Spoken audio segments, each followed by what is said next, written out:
Okay, let's dive right into this explainer. What if I told you that psychology actually holds the key to international peace treaties and even Fortune 500 profit margins? You'd probably think I was a little crazy, right? Most people wouldn't believe it. But today, we're going to completely map out the modern psychological marketplace. We're moving way beyond the public folklore to show you an industry that literally shapes almost every facet of our global infrastructure. We're going to see how psychology isn't just one single job. It's this vast, dynamic, and incredibly lucrative ecosystem. All right, section one, the couch clipboard myth. I want you to genuinely think about this for a second. What pops into your head when you hear the word psychologist? If you're like most people, you immediately visualize a practitioner analyzing clinical pathologies in a quiet, softly lit private office. You probably picture someone nodding along, meticulously taking notes on a yellow legal pad, while a patient pours their heart out on a leather chaise lounge. I mean, it's the classic Hollywood trope, right? And that brings us right to the core of the myth: a clipboard, a couch, and face-to-face therapy. Now, don't get me wrong, mental health treatment is absolutely invaluable, and it's a highly statistically significant pillar of the profession, for sure. But this stereotype, it represents only a tiny fraction of institutional reality. We're talking about reducing a massive, global scientific enterprise down to just one single room. It's a huge oversimplification of a highly complex science that actually drives major sectors of the world economy. Section 2, defining the modern psychologist. The true definition of a professional psychologist might actually surprise you. At their core, they are data scientists. We're talking about an expert armed with an advanced degree, like a master's or a doctorate, who has totally mastered complex data systems, rigorous experimental methodologies, and behavioral theory. They use these scientific tools to solve a massive array of human problems, long before a couch is ever even considered. They are measuring, quantifying, and predicting human behavior with incredible precision. So here's our roadmap for today. 1. The couch clipboard myth. 2. Defining the modern psychologist. 3. Healthcare and healing pathways. 4. Boardrooms, data, and corporate wealth.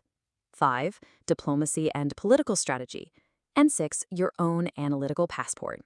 Section 3, healthcare and healing pathways. Let's look at the hard line within the healing professions themselves: clinical versus counseling psychologists. Clinical practitioners handle the heaviest, most severe psychological illnesses. We're talking about treating deep pathology like schizophrenia or severe bipolar disorder, and they usually operate in high-stakes environments like state hospitals or psychiatric facilities. Counseling practitioners, on the other hand, well, they help clients navigate milder, situational life transitions. They're the ones helping a college student deal with sudden grief or maybe guiding a couple through a tough divorce. They target those life path disruptions and build coping strategies in educational centers and local clinics. We also really need to draw another major boundary line here: psychologists versus psychiatrists. It is absolutely critical to understand that psychiatrists are standard allopathic medical doctors, MDs or DOs. They've completed traditional medical school and specialized residencies. Their practice focuses heavily on psychopharmacology, meaning they treat the brain's chemistry using prescribed medication to achieve somatic or bodily stabilization. And that distinguishes them entirely from standard psychologists who deploy behavioral therapies and use talking over pills to create change. Section 4, boardrooms, data, corporate wealth. Now, when we look at the whole marketplace, we see three distinct subfields emerging, which proves that the boardroom and the laboratory are just as fundamental as the clinic. You can see this clear divergence from clinical and counseling over to industrial organizational, and then over again to experimental and cognitive pathways. This structural divergence proves just how institutionalized, specialized, and diverse this marketplace really is when you get out into the real world. Let's look a little closer at industrial organizational, or IO, psychology. These professionals operate right at the intersection of human behavior and corporate infrastructure. Imagine a Fortune 500 tech giant facing massive employee burnout and bleeding top talent. An IO psychologist doesn't just put those employees on a couch, they redesign the entire workflow of the company to optimize human productivity while protecting everyone's mental bandwidth. They are quite literally the architects of corporate talent pipelines, designing optimal leadership modules and evaluating exactly how employees are selected to maximize efficiency. And here is the financial reality of that pathway. IO psychology is highly lucrative. If you want to marry your passion for psychology with serious financial compensation, this is it, hands down.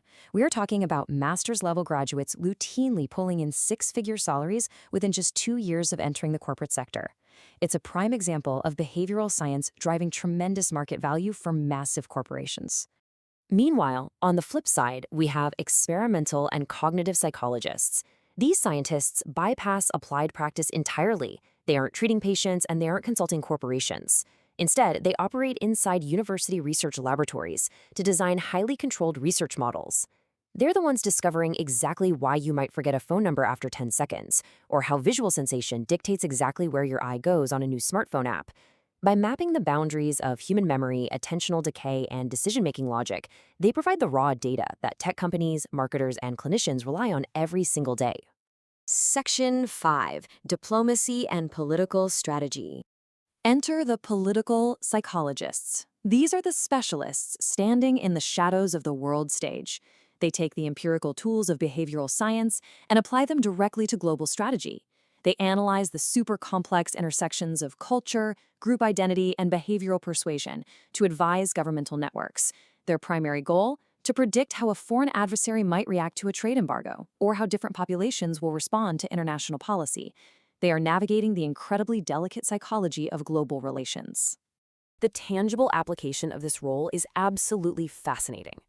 These specialists literally travel alongside international diplomats to execute critical steps that protect international diplomacy. They map out cultural greeting protocols, like understanding the exact rules of eye contact or handshakes in different nations, just to avoid immediate disastrous offense. They decode foreign leadership dynamics to figure out who truly holds the unspoken power in a negotiation room. And they structure communicative strategies to ensure that fragile international negotiations don't break down due to easily avoidable psychological missteps. It is literally behavioral science utilized for global stability. Section 6. Your own analytical passport.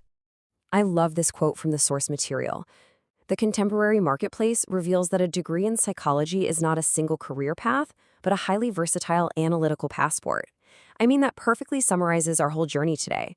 Whether you're intervening in a hospital, collecting data in a university lab, structuring workflows in a corporate high-rise, or sitting in on an international diplomatic delegation, the core methodology remains identical. You're applying the empirical tools of behavioral science to optimize human outcomes. The broad utility of the social brain model is really the ultimate universal multi-tool. So, I'm going to leave you with this final thought. Now that you've moved past the public folklore and can recognize the true, vast institutional diversity of this field, take a look at your own personal values and skills. Will you heal minds in a busy clinic, restructure the workflow of a Fortune 500 boardroom, or maybe whisper strategy into the ear of an international diplomat? The passport is in your hands. Thanks for joining me on this explainer, and I'll catch you on the next one.